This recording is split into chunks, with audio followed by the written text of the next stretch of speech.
الله كان عليكم رقيبا يا أيها الذين آمنوا اتقوا الله وقولوا قولا سديدا يصلح لكم أعمالكم ويغفر لكم ذنوبكم ومن يطع الله ورسوله فقد فاز فوزا عظيما أما بعد فإن أحسن الكلام كلام الله وخير الهدى هدى محمد صلى الله عليه وسلم وشر الأمور محدثاتها فإن كل محدثة بدعة وكل بدعة ضلالة وكل ضلالة في النار.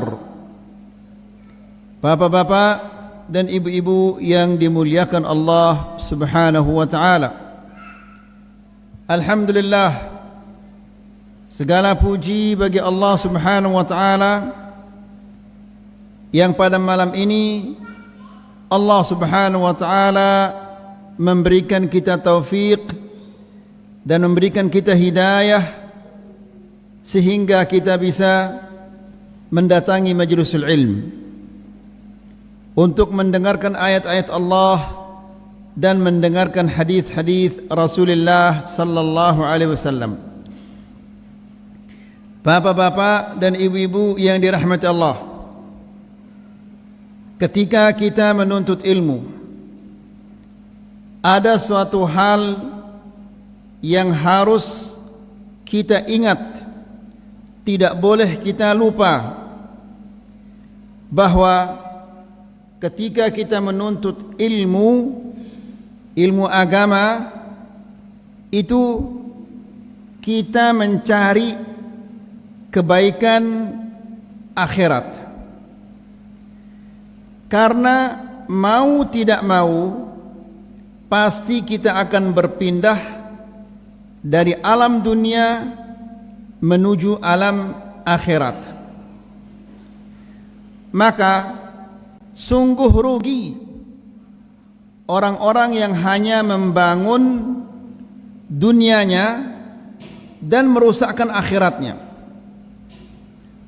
Lebih baik dunia kita ini rusak, kita tidak mendapatkan apa-apa di dunia, yang penting akhirat kita menjadi baik. Karena dunia ini sementara dan akhirat itu abadi. Dunia ini kurang dan akhirat itu adalah sempurna. Maka bapak-bapak dan ibu-ibu yang dirahmati Allah, mari kita bersungguh-sungguh bekerja untuk mendapatkan kebaikan-kebaikan di akhirat. Bapak-bapak dan ibu-ibu yang dirahmati Allah, di kajian-kajian sebelumnya kita menjelaskan bahwa Allah Subhanahu wa taala menciptakan manusia dan Allah memberinya rezeki. Dan Allah Subhanahu wa taala tidak membiarkannya sia-sia, tapi Allah mengutus kepadanya Rasul untuk mengajarkan hak-hak Allah, mengajarkan apa yang disyariatkan oleh Allah. Maka barang siapa yang taat kepada Rasul, dia akan masuk surga, dan barang siapa yang menentang, tidak mau taat kepada Rasul, maka dia masuk neraka. Yang kedua yang harus kita ketahui, bahwa Allah Subhanahu wa taala tidak rida apabila ada seorang hamba yang menyekutukan Allah Subhanahu wa taala. Yang ketiga adalah barang siapa yang taat kepada Allah dan Rasulnya, maka tidak boleh dia mencintai orang-orang yang memusuhi Allah dan Rasulnya. Ya, ini yang ketiga yang wajib diketahui oleh setiap muslim. Apabila seseorang bersaksi bahwa tidak ada ilah yang berhak disembah kecuali Allah, dan dia bersaksi bahwa Muhammad adalah utusan Allah, maka tidak boleh dia mencintai orang-orang yang memusuhi Allah Subhanahu wa taala. Dan kita dalam poin ini kita sudah menyampaikan firman Allah Subhanahu wa taala yang ada di dalam suratul Mujadilah ayat yang ke-22, yaitu firman Allah, la tajidu qauman yu'minuna billahi wal yawmil akhir yuwadduna man haddallaha wa rasulahu walau kanu aba'ahum aw abna'ahum aw ikhwanahum aw ashiratahum ulaika kataba fi qulubihimul iman wa ayyadahum biruhin minhu wa yudkhiluhum jannatin tajri min tahtiha al-anhar khalidina fiha radhiyallahu anhum wa radu anhu ulaika hizbullah ala inna hizballahi humul muflihun. Ini ayat yang terakhir yang kita sampaikan di kajian yang sebelumnya.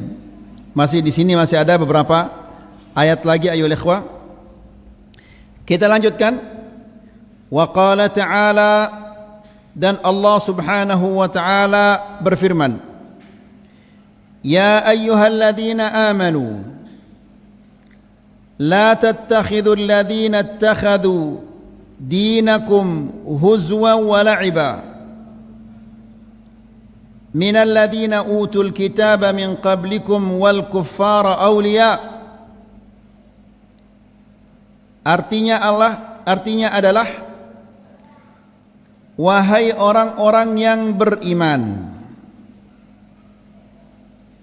la tattakhidul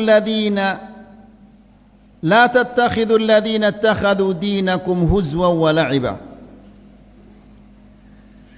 Janganlah kalian menjadikan orang-orang yang menjadikan agama kalian bahan oloan dan main-mainan dari kalangan orang-orang yang telah diberikan kitab sebelum kalian dan orang-orang kafir, aulia, pemimpin, teman dekat,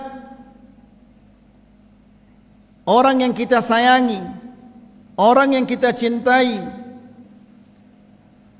Jadi bapak-bapak dan ibu-ibu yang dirahmati Allah, ayat ini jelas melarang orang-orang yang beriman menjadikan orang-orang kafir,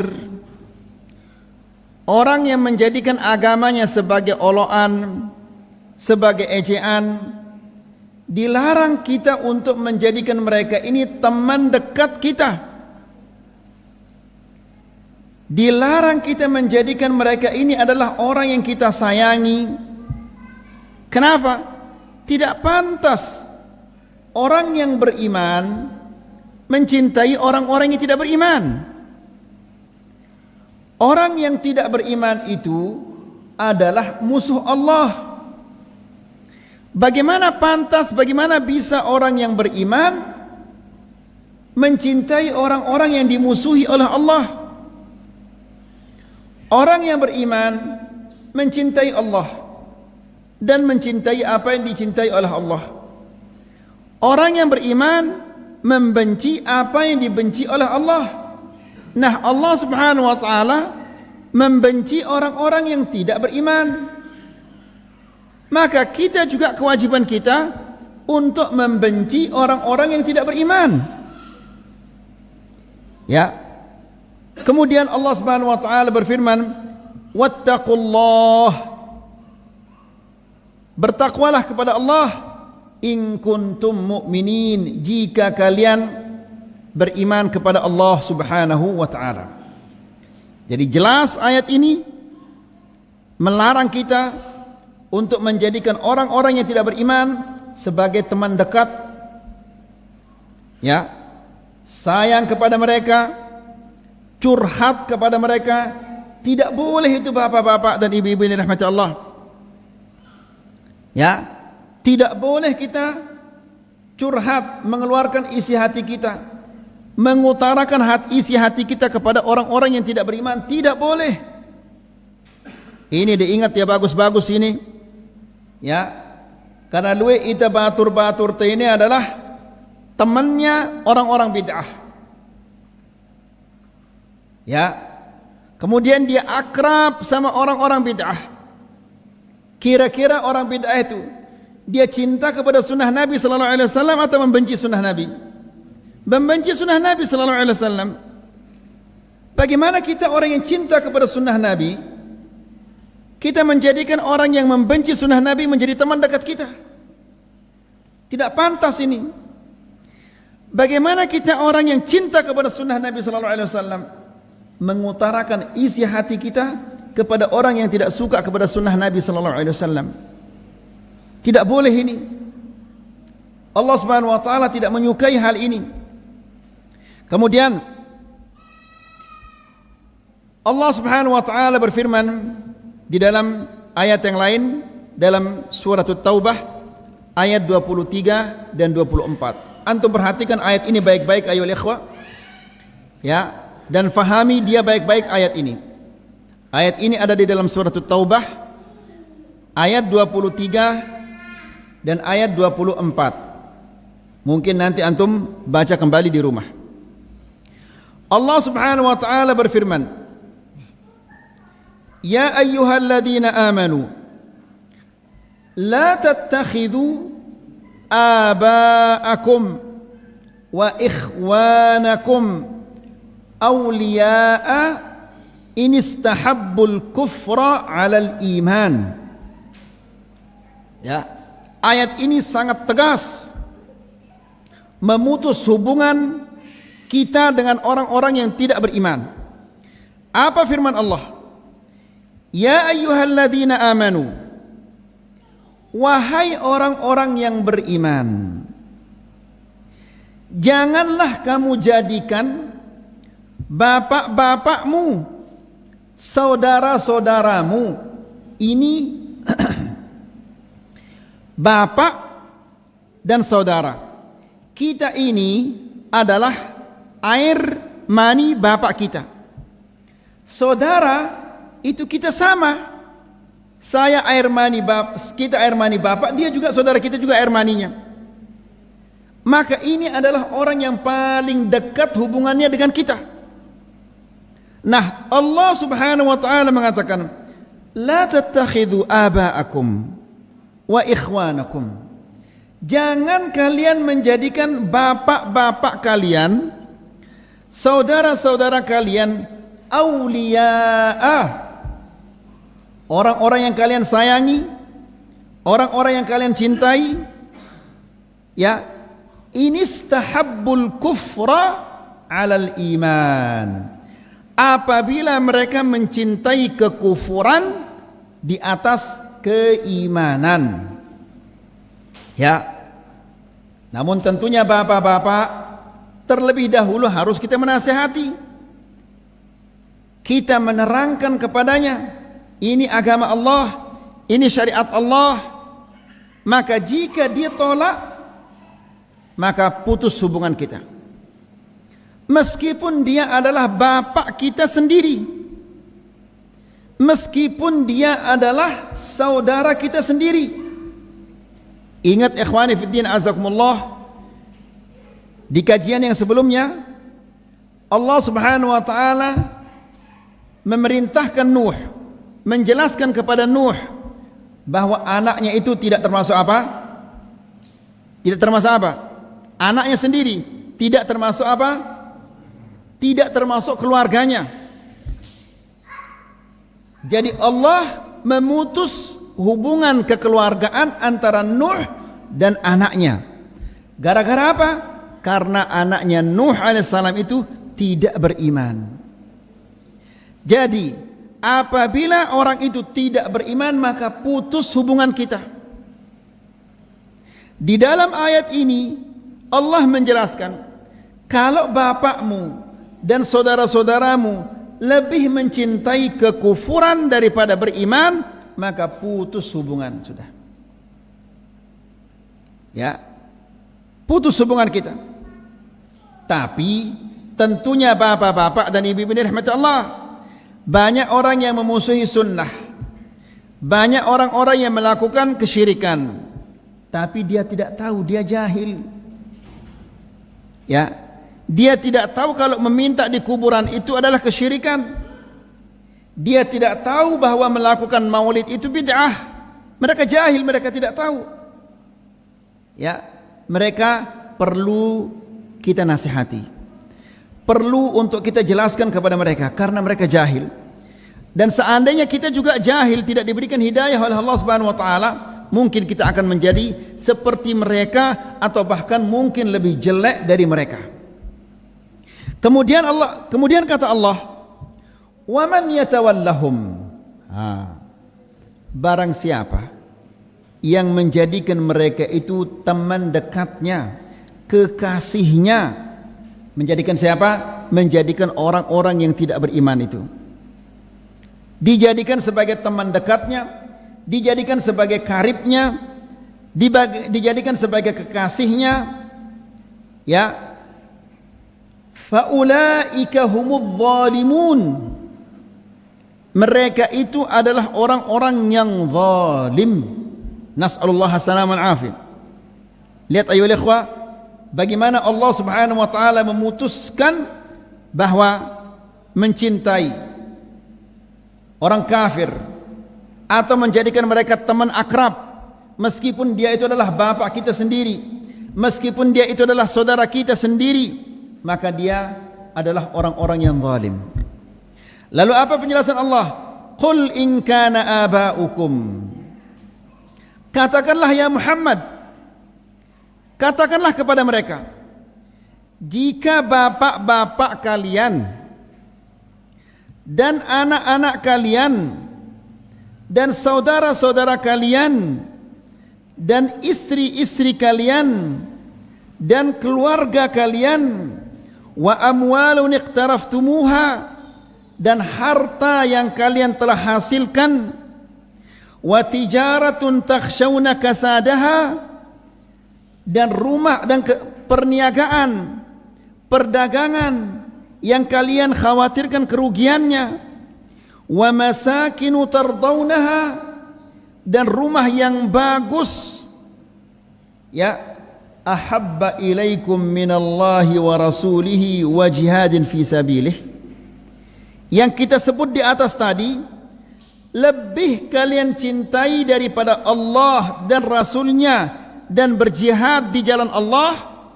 Allah menjelaskan, fatarabbasu, tunggulah siksaan Allah.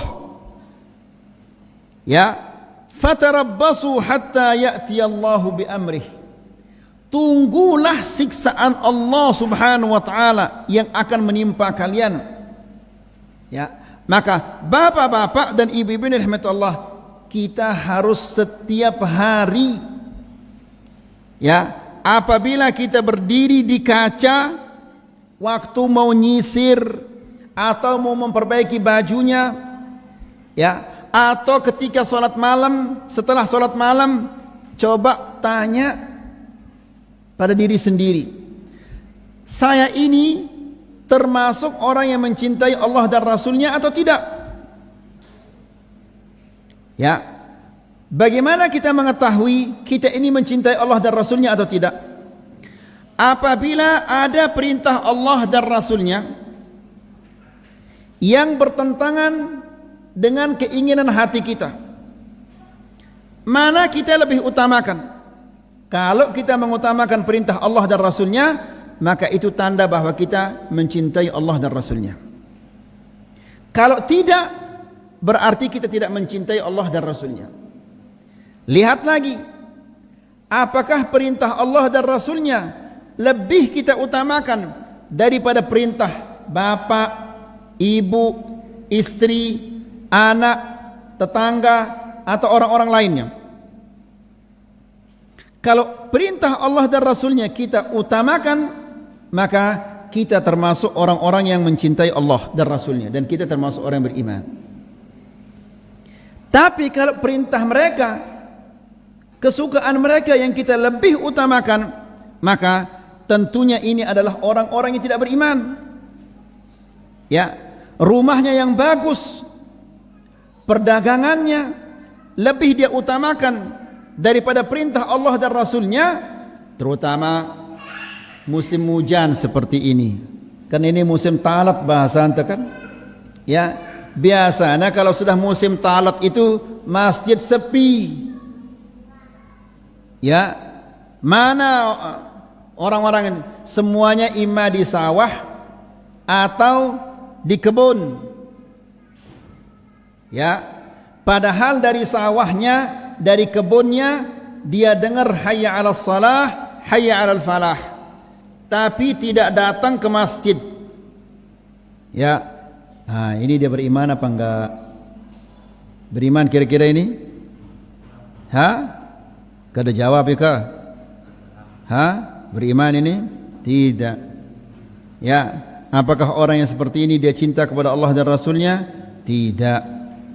Ya, dia lebih cinta kepada pertaniannya daripada cinta kepada Allah Subhanahu wa taala. Jadi bapak-bapak, sadarilah ya bahwa menunda salat itu tidak membuat kita menjadi kaya. Segera melaksanakan salat tidak membuat kita menjadi miskin. Semua sudah ditentukan oleh Allah Subhanahu wa taala. Ya, datangnya kita ke masjid melaksanakan salat berjamaah itu lebih baik daripada dunia dan isinya. Rasulullah sallallahu alaihi wasallam dalam hadisnya mengatakan rak'ata al-fajri, 2 rakaat qabliyah subuh ini. Qabliyah ini hukumnya apa? Wajib apa sunnah? Sunnah. 2 rakaat qabliyah subuh itu lebih baik daripada dunia dan isinya. Itu yang sunnah. Lalu bagaimana kalau dia itu adalah yang wajib? Kalau sunnah saja lebih baik daripada dunia dan isinya, lalu bagaimana dengan yang wajib? Ya, coba rugi ida atau tidak rugi ini kalau meninggalkan salat berjamaah itu? Di hadis yang lain Nabi sallallahu alaihi wasallam mengatakan man shallal fajr fi jamaah fahuwa fi dhimmatillah. Barang siapa yang salat subuh secara berjamaah, maka dia telah berada dalam perjanjian Allah. Apa maksudnya perjanjian Allah? Perjanjian Allah, Allah akan menjaganya, Allah akan melindunginya, Allah akan berinya taufik, Allah akan berinya hidayah apabila dia salat subuh secara berjamaah. Lalu bagaimana jika dia salat subuh berjamaah, zuhur berjamaah, asar berjamaah, maghrib berjamaah, isya berjamaah? Bagaimana baiknya itu? Bagaimana besar pahalanya nanti? Ya, salat ini adalah ibadah paling dicintai oleh Allah. Jika ibadah yang paling dicintai oleh Allah kita kerjakan dengan baik, maka pasti Allah akan memberikan kita pahala yang banyak, karena kita mengerjakan ibadah yang paling dia cintai. Ya, kemudian kembali lagi ke ayat ini ayolah ikhwah. Maka Allah Subhanahu wa taala menjelaskan, jika yang kita sebut tadi lebih kita cintai daripada Allah dan Rasulnya, Allah menjelaskan fatarabbasu, tunggulah siksaan Allah itu datang kepada kalian. Ya, ingat bapak-bapak, siksaan Allah itu tidak mesti Allah Subhanahu wa taala sedakna balenta, sedakna desanta, sedakna awakta, tidak mesti itu. Bisa jadi siksaan Allah itu lebih mengerikan. Apa siksaan Allah? Disiksa dengan kesenangan. Ngumbe cara nasiksa ya, Allah Subhanahu wa taala memberinya kesenangan-kesenangan.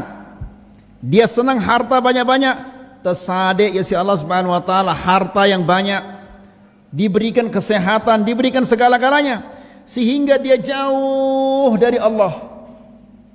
Ya, di saat dia sudah jauh dari Allah, di sanalah dia ajalnya itu datang, sehingga dia belum sempat untuk bertobat kepada Allah Subhanahu wa taala. Kalau Allah Subhanahu wa taala memberikan kita azab, fisik kita dirusak, harta kita dirusak, desa kita dirusak, segala-galanya dirusak oleh Allah Subhanahu wa taala, maka orang itu mengatakan, ya Allah, saya tobat sekarang. Tapi jika disiksa oleh Allah Subhanahu wa taala dengan kesenangan, ini kapan dia akan tobat? Ya, dia tidak akan tobat kepada Allah Subhanahu wa taala. Bahkan mungkin dia mengira bahwa Allah Subhanahu wa taala senang kepadanya, padahal Allah Subhanahu wa taala murka kepadanya, wal'iyadu billah. Hati-hati ayolah ikhwah, hati-hati ya, yang suka telat salat berjamaah, yang suka nipu, yang suka peranakan kepeng, yang suka nanggap bangkat, tapi nikmat Allah banyak datang kepadanya. Hati-hati, bisa jadi itu adalah bentuk siksaan-siksaan Allah Subhanahu wa taala. Kemudian, wallahu la yahdil qaumal fasiqin, dan Allah Subhanahu wa taala tidak memberikan hidayah kepada orang-orang yang fasik. Allah menyatakan orang ini adalah orang fasik. Ya, kenapa? Masa dia dengar panggilan Allah, hayya 'alas shalah, hayya 'alal falah, lalu dia tidak datang ke masjid? Ya, wajar orang ini adalah orang fasik. Tapi coba, kalau yang memanggil itu adalah kepala desa, dia akan datang apa enggak? Dia akan datang. Dia tinggalkan semua pekerjaan-pekerjaannya, kemudian dia akan datang ke kantor desa. Siapa lebih mulia ayolah ikhwah? Allah atau kepala desa? Allah. Orang yang mengatakan kepala desa lebih mulia, kafir dia. Tapi sekarang ini, apabila panggilan Allah tidak dipenuhi, panggilan kepala desa langsung dipenuhi, maka siapa kira-kira yang lebih mulia sekarang di sini? Kepala desa. Cocok kita ini muslim ini? Ya, cocok dikatakan dia muslim ini? Allah tidak dihormati, Allah tidak dimuliakan. Ya, makhluk Allah yang seperti dia dimuliakan. Nas'alullah salam wal afiyah. Wa qala ta'ala, dan Allah Subhanahu wa ta'ala berfirman,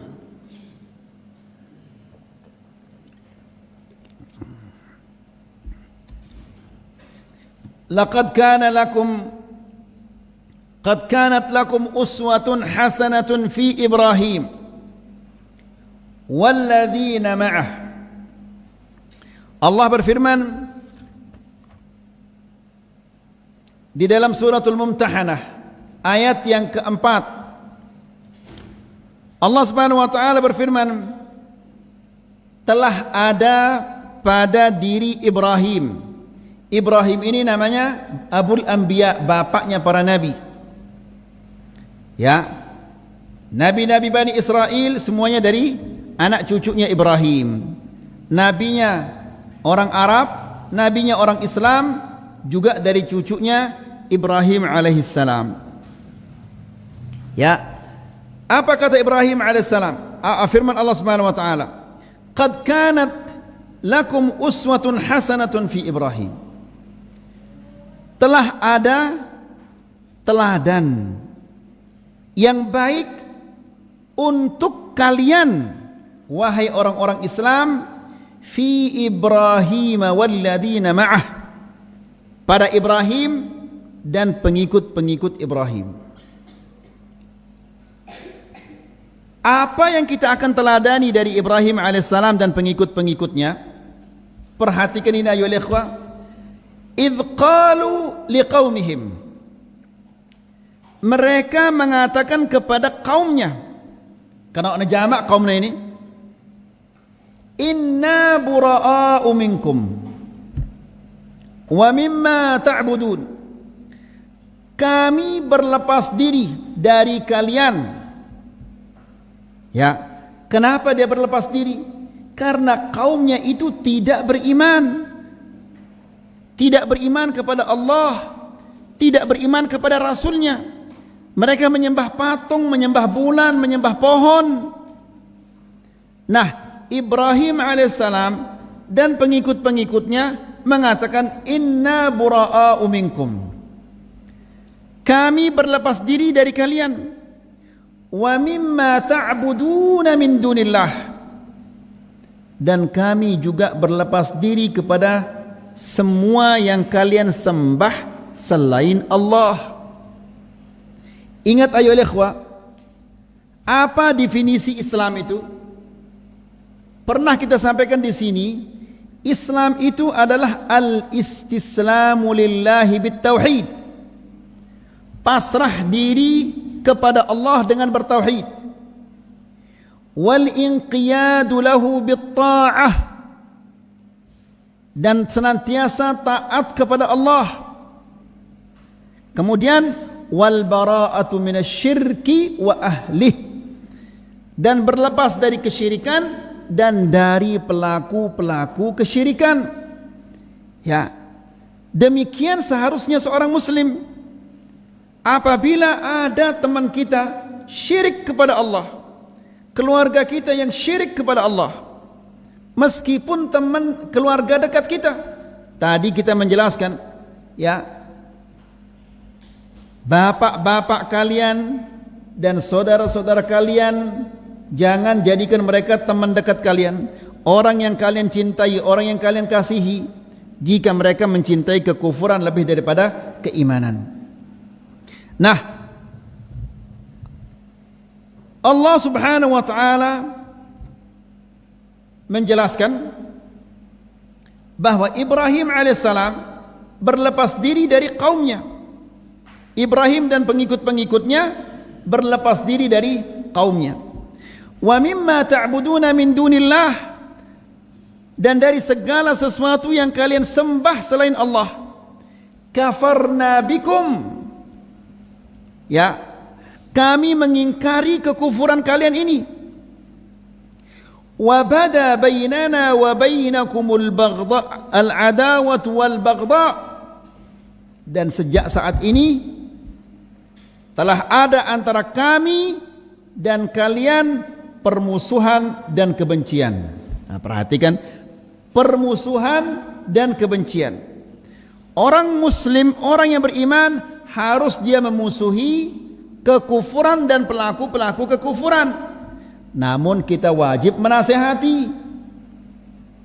Ya, jangan langsung memusuhi, jangan langsung menjauhi, tapi nasihati terlebih dahulu. Karena mereka itu adalah orang-orang yang jahil, mereka tidak tahu.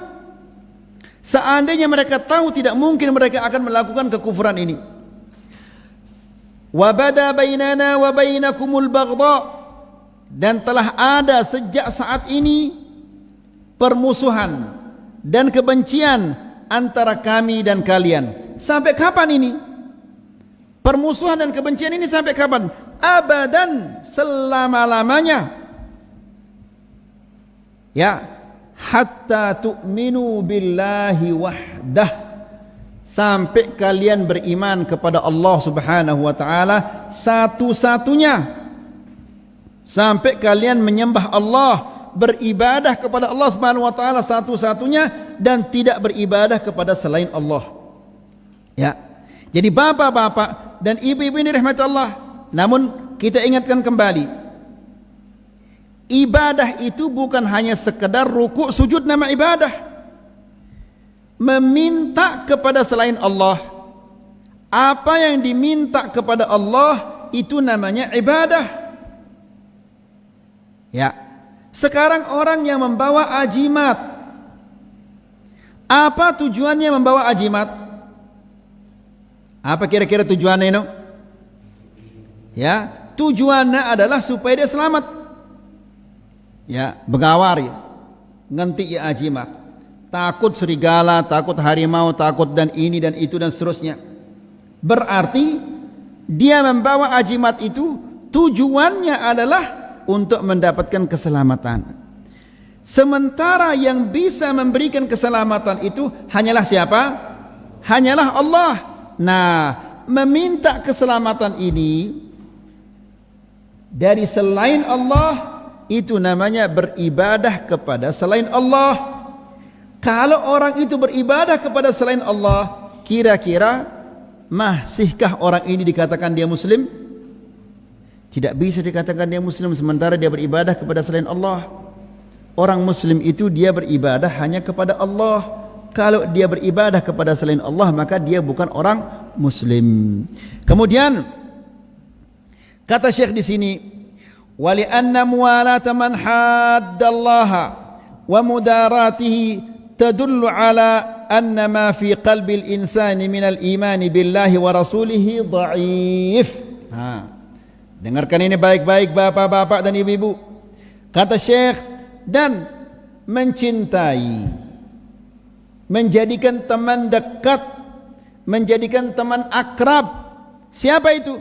Orang-orang yang membenci Allah dan Rasulnya, orang-orang yang memusuhi Allah dan Rasulnya. Ini menandakan bahwa orang itu imannya sangat-sangat lemah. Ya, ini adalah orang yang imannya sangat lemah. Bagaimana dia akan berhadapan dengan Allah, bagaimana dia bertemu dengan Allah Subhanahu wa taala kalau imannya seperti itu? Ya. Jadi ikhwani fi din azakumullah, nangkaini subhanallah, apa saja dikerjakan oleh orang-orang kafir dikerjakan oleh orang-orang muslim. Ya. Orang-orang Islam disuruh ikuti Rasulullah sallallahu alaihi wasallam. Ikuti Rasulullah sallallahu alaihi wasallam dalam segala hal.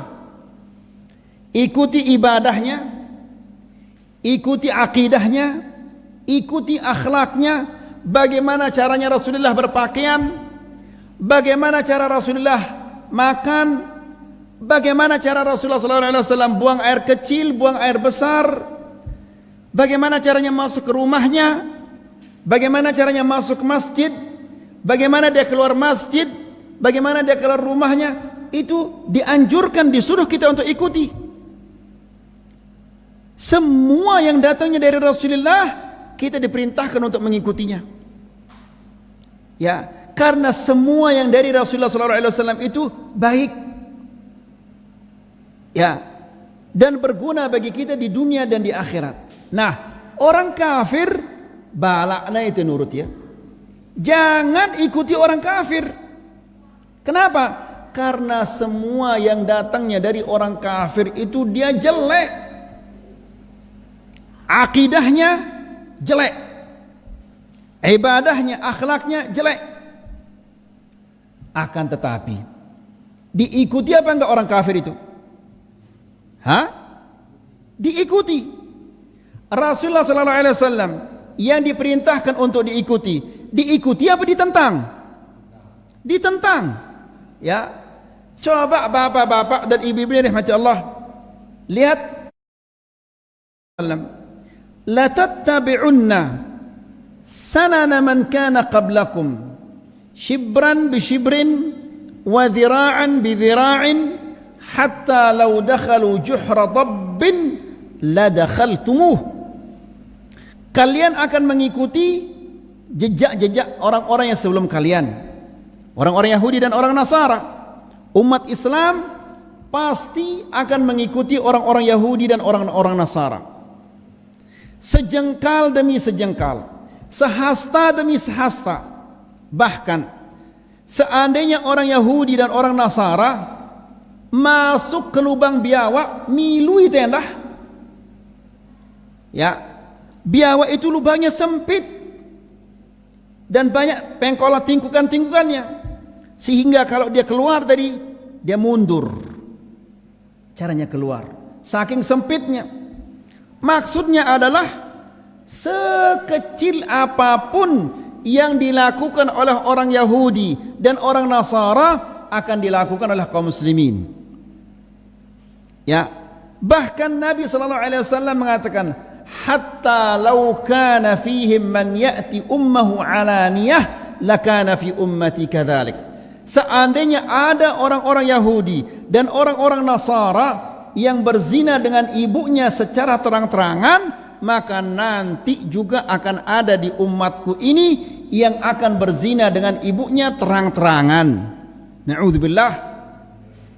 Ya, sampai hal-hal yang jelek pun dilakukan orang-orang Yahudi dan orang-orang Nasara diikuti, padahal dilarang untuk mengikuti orang-orang Yahudi dan orang-orang Nasara. Rasulullah sallallahu alaihi wasallam yang diperintah untuk diikuti justru tidak mau diikuti. Ngumbe ke ini bapak-bapak dan ibu-ibu yang dirahmati Allah. Muslimkah namanya ini? Ya, nas'allahu salamal afiyah. Ya. La ilaha illallah. Dan lihat bapak-bapak dan ibu-ibu yang dirahmati Allah, pekerjaan orang-orang sekarang ini.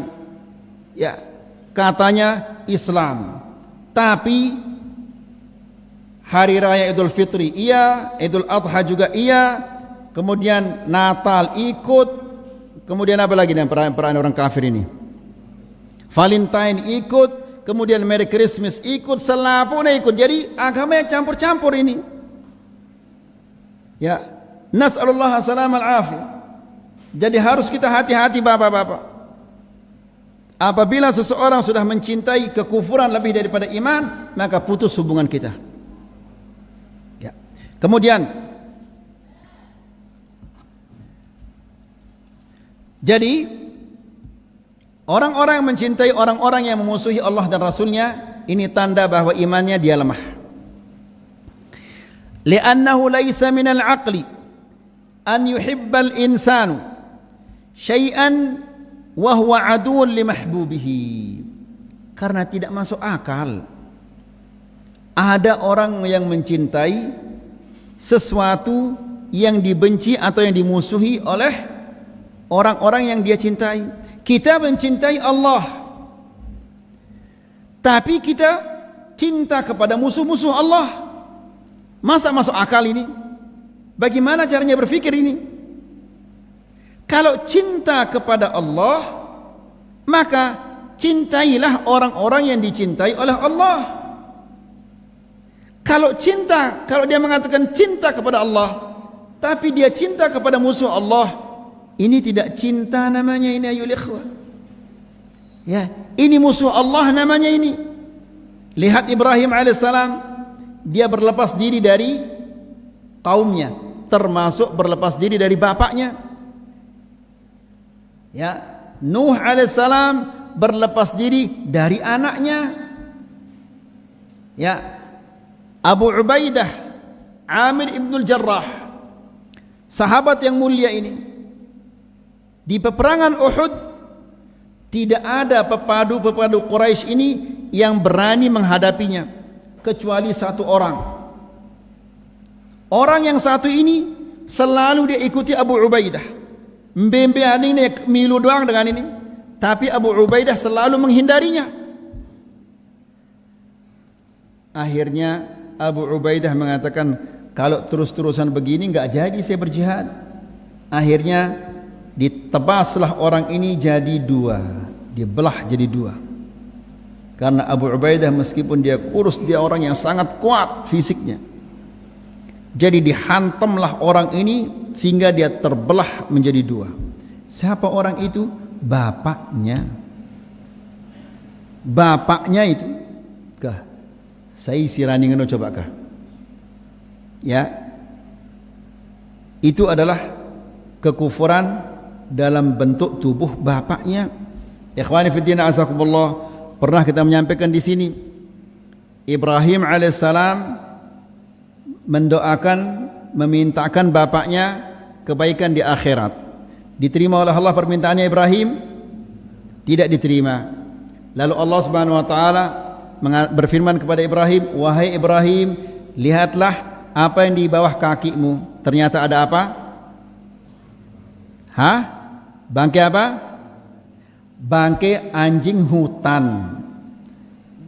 Bahasa itu mungkin hyena itu, anjing hutan ini. Ya, berubah bapaknya itu dirubah oleh Allah Subhanahu wa taala, wujudnya menjadi anjing hutan. Arak kita ini anjing hutan. Ha? Dinarak anjing hutan ini beli ini. Ya. Nah, anjing hutan. Kenapa dirubah menjadi anjing hutan? Supaya Ibrahim alaihissalam tidak susah, tidak sedih ketika melihat bapaknya dilempar ke neraka oleh Allah Subhanahu wa taala. Jadi, putus hubungan apabila orang itu membenci Allah, memusuhi agama Allah. Kemudian wa muwalatul kuffar takunu bimunasaratihim wa muawanatihim ala ma hum alaihi minal kufri wad dhalal. Mencintai orang kafir itu banyak bentuknya. Di antaranya adalah menolong mereka, membantu mereka. Mungkin arak ide si jadi tukang arak dengan kreasan milen pihak gereja. Bapak-bapak disuruh jadi tukang. Ya, tidak boleh. Atau ada orang Hindu mau bikin pura, ya, butuh tukang. Seadanya ide upah yang tinggi, yang penting mau jadi tukang. Tidak boleh, ini haram. Ini orang fasik. Ya, dan hartanya itu adalah upahnya itu tidak halal. Karena dengan demikian dia memusuhi Allah dan Rasulnya. Nas'alullah salam al-afiyah. Ya. Kemudian jadi mencintai orang kafir itu dengan membantu mereka. Tapi kalau orang kafir dia miskin, dia butuh bantuan, boleh enggak kita bantu dia? Boleh apa enggak? Boleh. Nabi sallallahu alaihi wasallam tetangganya orang Yahudi, jadi tetangganya. Ketika orang Yahudi ini sakit, dibantu oleh Rasulullah sallallahu alaihi wasallam, diziarahi oleh Rasulullah sallallahu alaihi wasallam dan diajak dia masuk Islam. Tapi membangunkan mereka gereja, membangunkan mereka pura, itu tidak boleh. Ya, nangkai datu ini misalnya ada orang yang mau pergi ke kuburan, minta di kuburan, dipinjam hondanya bapak-bapak di sini. Ganggu ke sadek ya? Tidak boleh. Ya, tidak boleh. Seandainya bapak-bapak di sini jual bensin, kemudian bapak tahu dia akan pergi ke kuburan, minta di kuburan, kita ada sesajen itu. Kemudian dia ngisi bensin di tempatnya bapak, tidak boleh dikasih dia. Silahkan membeli di pom di mana-mana saja. Yang penting tidak boleh beli dari saya. Saya tidak menjualnya. Ya, karena itu termasuk membantu menghancurkan agama Islam wal iyad billah. Wa mawaddatuhum takunu bi fi'l al-asbab allati takunu biha mawaddatuhum fatajiduhu yuwaddihim ay yatlubu widdahum bi kulli tariq. Dan orang-orang mencintai orang kafir itu dia sengaja mengakrab-akrabkan dirinya, mendekatkan dirinya kepada orang-orang kafir, ya, supaya dia dibantu sama orang kafir. Nas'alullah salam al-afiyah. Karena biasanya orang kafir ini luwek kepeng. Ya, teman-teman kita ini diakrab-akrabkan di orang-orang kafir ini. Ya, dibantu dalam melakukan ini, dibantu dalam merayakan ini, supaya dia dibantu sama orang-orang kafir, supaya mendapatkan uang dari orang-orang kafir. Nas'alullah salam al-afiyah. Kan ini menjual agama namanya ini ayol ikhwan. Ya, mungkin arak ide jual trompet hari raya tahun baru. Ya, arak ide jual trompet tahun baru ini. Alhamdulillah, karena ini termasuk apa? Membantu kekufuran. Nas'alullah salam al-afiyah. Ya, mungkin tidak ada di antara bapak-bapak yang jual trompet tahun baru, tapi ketika ada perayaan Maulid, ketua ide jual apa main-mainan untuk anak-anaknya, termasuk juga itu membantu merusak agama Allah. Ya, nas'alullah salam wal afiyah. Kemudian wa hadza la syak yunafi al-iman kullahu aw kamalahu. Tidak diragukan lagi perbuatan seperti ini dia menghilangkan imannya seseorang atau menghilangkan kesempurnaan iman. Jadi hati-hati bapak-bapak, ketika arak dengan gawe maulid atau acara bid'ah yang lainnya, ndik dekanggu butang tono, sekedar butang saja di sana itu tidak boleh. Ya, kenapa? Karena apabila kita datang ke sana, itu berarti kita menambah jumlahnya orang-orang bid'ah itu. Tidak boleh ini, kecuali ida ketuk untuk menasihati. Ya, untuk menjelaskan bahwa ini adalah bid'ah, tidak apa-apa ada ketuk. Tapi kalau ke sana hanya nonton-nonton, melihat orang berkasidah dan yang lain-lainnya, ini termasuk ida milu gawe ya. Na'udzubillah. Kemudian fal wajibu 'alal mu'min mu'adatu man haddallaha wa rasulah walau kana aqraba qaribin ilaih. Maka kewajiban orang yang beriman untuk memusuhi semua orang-orang yang benci Allah dan Rasulnya, semua orang-orang yang memusuhi Allah dan Rasulnya, meskipun dia adalah orang yang dekat dengan kita, bapak kita, saudara kita, ibu kita, dan yang lainnya. Wa bughduhu wal bu'du anhu, lakin hada la yamna'u nasihatahu wa da'watuhu lil haq. Kita harus membencinya dan menjauhinya, namun kita tetap harus mendakwahinya, membencinya, menjauhinya, tapi kita harus tetap menasihatinya dan mendoakannya agar dia mendapatkan hidayah.